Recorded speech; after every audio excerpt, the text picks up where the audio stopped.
My front door key suddenly didn't work anymore. Not because I'd forgotten it, but because my daughter-in-law had changed the locks. In my own house, I didn't knock. I didn't call anyone. I climbed through the window, and from that moment on, everything they'd taken for granted and thought was free started to disappear. My name is Renata. I'm 67 years old, and the moment I realized I'd become invisible in my own home didn't happen during some big blow-up fight. It happened on a quiet Tuesday morning when I tried to open the kitchen door, and my key just wouldn't turn. I was standing in the hallway of my house in suburban Chicago, a solid brick place my late husband and I had taken care of for over 30 years. 2 months earlier, my son Ryan and his wife Brooke had moved in. Just temporary, they'd said, until their new place was ready. But there I was, rattling the knob when I heard Brooke's voice drifting from inside. She was telling Ryan it was more practical if they controlled the common areas, so I wouldn't keep making everything messy. I didn't feel angry, just this strange, icy clarity. Over the past few weeks, Brooke had tossed out my herb pots, swapped my curtains for those cold gray blinds, and started opening my mail without asking. Ryan just sat there staring at his phone, saying nothing. He'd always been the type to duck his head rather than risk a fight. But this was my house. My name was on the deed, I paid the property taxes, and I kept the insurance current. Instead of banging on the door or yelling, I took a step back. I went out to the garden, pulled the spare ladder from the shed, and climbed through the window of my little downstairs office. When I walked into the kitchen, Brooke froze. She was holding one of my good china cups, like it belonged to her. She opened her mouth to explain why safety matters at your age, but I just raised my hand. I didn't say a word. I made myself a cup of tea, walked to my room, and locked the door from the inside. They thought they could lock me out. They'd forgotten who was still paying all the bills. And tomorrow, I was going to show them what practical really looked like. The next morning started the same as always, 6 o'clock. Normally, I'd have the coffee brewing, the bagels picked up, and the table set while Ryan and Brooke got ready in the bathroom. Not today. The coffee maker stayed cold. I sat in my armchair by the window and watched Brooke frantically tearing through the kitchen, looking for the coffee filters I'd locked away in my office cabinet the night before. I heard her snapping at Ryan, asking why nothing was ready. He mumbled something about Mom must have forgotten. I hadn't forgotten a thing. I'd just stopped playing a role that no longer fit me. When they finally left for work without breakfast, I got busy. The house is split into 2 parts, the main floor with the big kitchen and the upstairs where Ryan and Brooke had spread out. I didn't call a handyman. I went down to the basement, grabbed my husband's old toolbox, and pulled the fuses for the upstairs. If they wanted to change the locks on the shared spaces, fine, but they could do it in the dark. I knew Ryan had no clue about the utility bills. Since they'd moved in, I'd kept paying everything: electricity, water, internet, even the streaming services they binged every night. It had been an all-inclusive vacation at Mom's house for them. When they got home that evening, I heard the cursing in the stairwell. Brooke yelled my name, her voice shrill and demanding. I sat in my brightly lit living room reading a book and sipping a glass of wine. When Ryan finally knocked on my door and asked what was wrong with the power, I just said, "I don't know, Ryan. Maybe the system's overloaded for 3 people. You two might want to look into getting your own hookup." He stared at me like I'd started speaking another language. He still didn't get it. The free ride was over. The next day, Brooke tried a new angle. She came into my room while I was packing my bag for the weekly grocery run. Her face wore this fake sweet smile.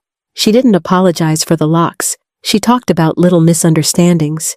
Then she slid a note across the table, a shopping list followed by a request that I take the laundry out of the washer and fold it tonight because she'd be working late. "We're family, Renata," she said, flashing that thin smile that never reached her eyes. I looked at the list, then at her. "That's a nice list, Brooke," I said calmly. "I hope you find everything at the store." I picked up my bag and walked right past her. In the hallway, I saw they'd already piled their dirty clothes in front of the basement washer. In the old days, I would have just thrown it all in. Today, I stepped right over it. Instead of shopping for 3, I bought only for myself some good cheese, fresh bread, nice ham, and a bottle of juice. When I got back, Ryan was standing in front of the empty fridge. "Where's dinner, Mom?" he asked, sounding like the 10-year-old he used to be.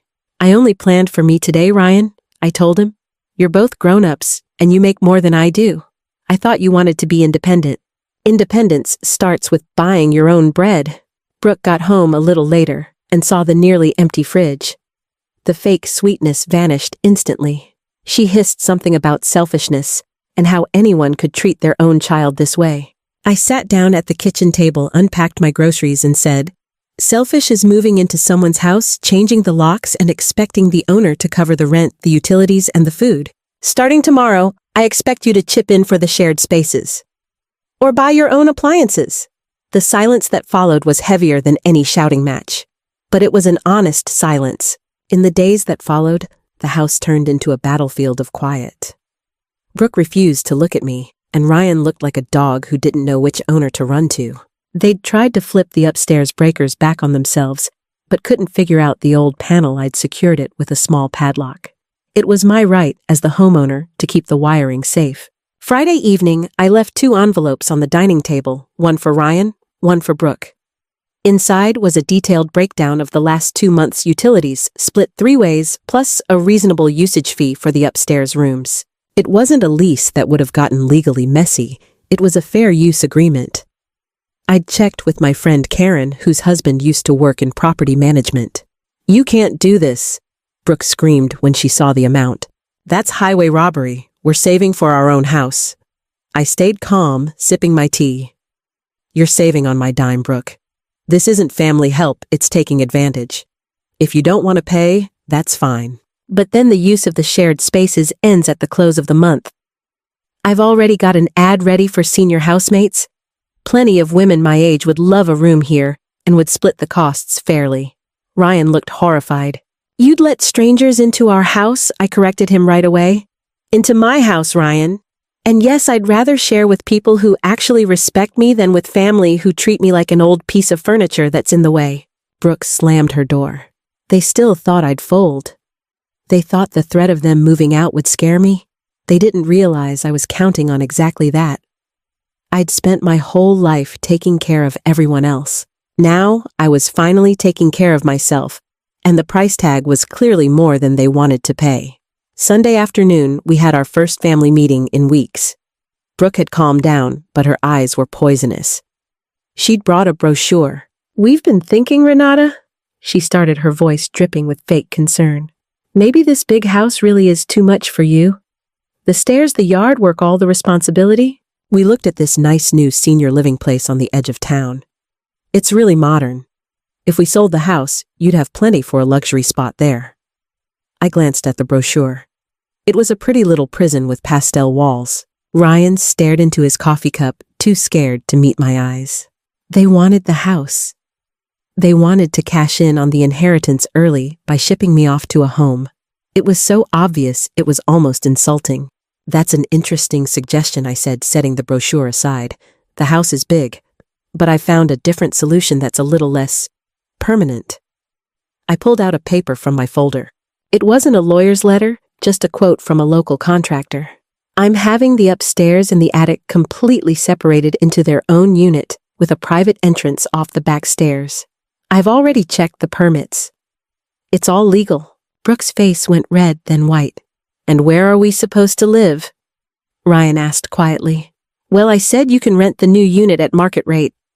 Or I can rent it to someone else. Since I'm apparently going to need relief, like Brooke says, the extra income will help me pay for a housekeeper to handle the yard. That way, I don't have to go to a home and you won't have to worry about my responsibilities anymore." That was when Brooke lost it. She screamed that I was an ungrateful old woman. I waited until she ran out of breath, then stood up, picked up the senior living brochure, and said, "That room in here is meant for one person, Brooke. Maybe you should reserve it for yourself in case you keep thinking you can run other people's lives.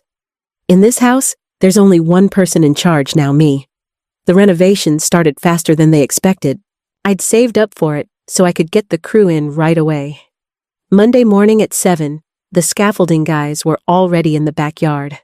The sound of the drills was like music to my ears, the sound of my freedom.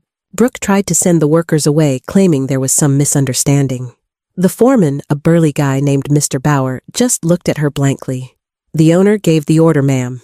If you have questions, talk to Mrs. Schmidt. He pointed at me. I stood on the patio watching.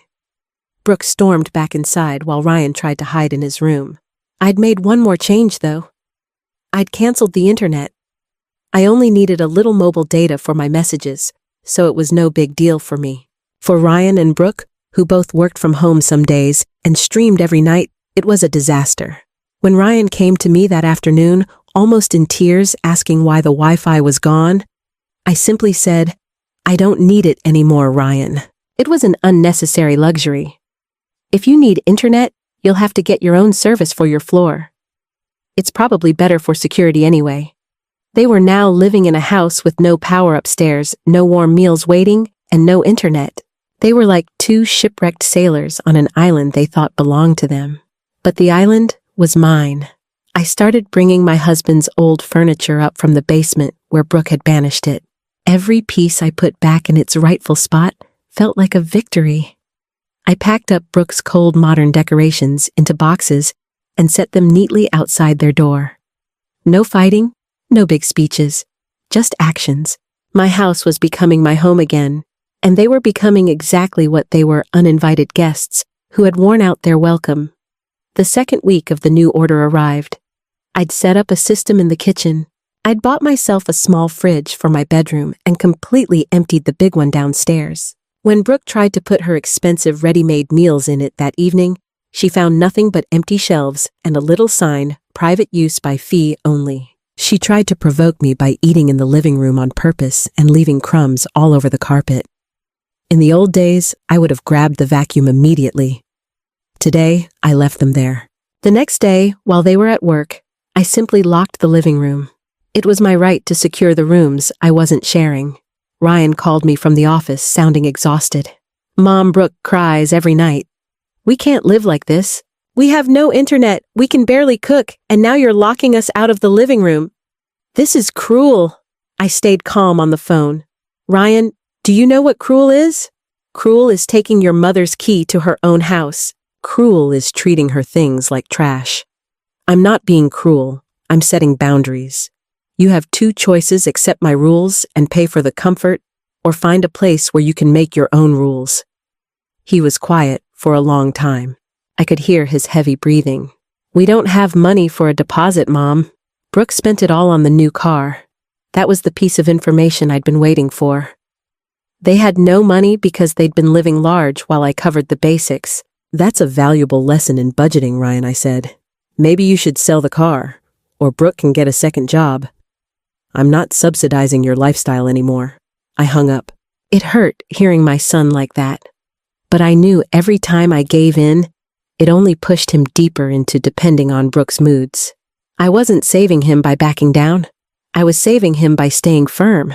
That night, I slept deeper than I had in years. The house felt peaceful, even with the tension simmering underneath. On Wednesday, something unexpected happened. Ryan came home early from work alone. He found me in the garden, trimming the roses, a job I loved that Brooke had always called a waste of time. He sat on the bench beside me and didn't say anything for a long while. "She wants me to sue you, Mom," he finally said quietly. I let out a short laugh. "On what grounds, Ryan? Because I turned off the power upstairs, or because I stopped cooking for you? Good luck with that." He shook his head. "I'm not doing it. Last night I found some old photos of you and Dad. You two worked so hard for this house. And we moved in and acted like we owned the place. It was the first honest moment in months." I set down my shears and looked at him. "What do you want to do now?" He sighed. "I applied for a small apartment downtown. It's tiny, but I can afford it. Brooke's furious. She says if I move out, we're done." I felt a pang in my heart, but also relief. "Ryan, if a marriage falls apart because you can't live for free at your mom's anymore, maybe it wasn't that solid to begin with." He nodded sadly. "I think you're right. She doesn't love me. She loves the comfort I could give her. Or that you were giving us." He helped me in the garden the rest of the afternoon. We didn't talk about money or agreements, we talked about old times. It was the first time since they'd moved in that I recognized my son again. But the peace didn't last long. When Brooke got home that evening and saw the packed suitcases in the hallway, all hell broke loose. She screamed so loud the neighbors must have heard everything. She accused me of destroying her marriage. I just stood in the hallway with my arms crossed and waited. When she finally ran out of steam, I said one sentence, "Brooke, your cab is waiting outside. I already paid for it as my last gift to you." The move out was messy. Brooke tried to take anything that wasn't nailed down. She even packed some of my towels and a set of my good wine glasses. I let her. A few glasses were a small price for the peace that was coming. Ryan was quiet as he helped load the boxes into the little borrowed truck. He looked like a man who'd just had a heavy weight lifted off his shoulders, even though his face was lined with sadness. As Brooke walked out the door for the last time, I stopped her. "Brooke, the key, please." She threw it at my feet. "Keep your damn house," she hissed. "You'll rot here all alone." I picked up the key calmly. I'd rather be alone in my own house than in the company of someone who poisons my soul. Good luck in your new life. As the truck pulled out of the driveway, the house grew quiet. It wasn't a threatening silence anymore. I walked through the rooms. The upstairs looked wrecked, but that didn't matter. I'd have it renovated just like I'd planned. The conversion into a separate unit would keep moving forward. That evening, I sat on my patio. My neighbor, Mr. Meyer, walked by the fence. He'd seen the whole commotion. "Everything okay, Mrs. Schmidt?" he asked. I smiled at him. "Yes, Mr. Meyer. Everything's finally okay again. I just did a little cleaning." He nodded with respect. "Sometimes, you gotta take the trash out so you can breathe again." I knew exactly what he meant. I wasn't a bitter old woman. I was a woman who had finally remembered her own worth. My son would find his way, and maybe someday we'd have a real relationship again, one that wasn't built on money and taking advantage. But for tonight, I just enjoyed the sunset and the quiet knowledge that my house was mine again. 3 months later, the renovation was finished. The house now had a sleek steel exterior staircase leading straight up to the second floor. I'd rented the upstairs unit to a quiet, friendly young law clerk named Sarah. She paid her rent on time, and we had a clear agreement we'd share the garden, but we'd both respect each other's privacy. Sometimes we'd have coffee together, but she never expected me to cook for her or do her laundry. Ryan comes by once a week now. He's living in his little downtown apartment and has split up with Brooke. He seems more grounded, more grown up. He started helping around the house, not because he has to, but because he wants to. He's learned that help isn't a one-way street. One afternoon, he brought me a bouquet of flowers. "Thank you, Mom," he said simply. For what I asked, surprised. For staying tough. I don't think I would have woken up otherwise. I would have spent my whole life watching Brooke control everything. I squeezed his hand. "Sometimes love means saying no, Ryan." I never changed the locks on the main floor again after Brooke left. I didn't need to. The real barriers had been the ones I'd built in my own mind and heart. I'd learned you can't save someone who doesn't want to be saved, and that you hurt yourself most when you refuse to set boundaries. When I walk through my house these days, I don't see the shadows of the past anymore. I see a bright, welcoming home with room for me and for new connections. I'm Renata. I'm 67 years old, and I'm just getting started living life on my own terms. The retirement home can wait. I still have plenty to do here, and for the first time, I'm doing it only for myself. The quiet in the house is now my favorite guest. It doesn't ask for dinner. It doesn't change any locks. It's just there, exactly like me. Some things you don't have to win back with words. Sometimes it's enough to stop giving, and the truth shows up all by itself. And sometimes setting boundaries doesn't destroy a family. It just shows you who really saw you as family in the first place.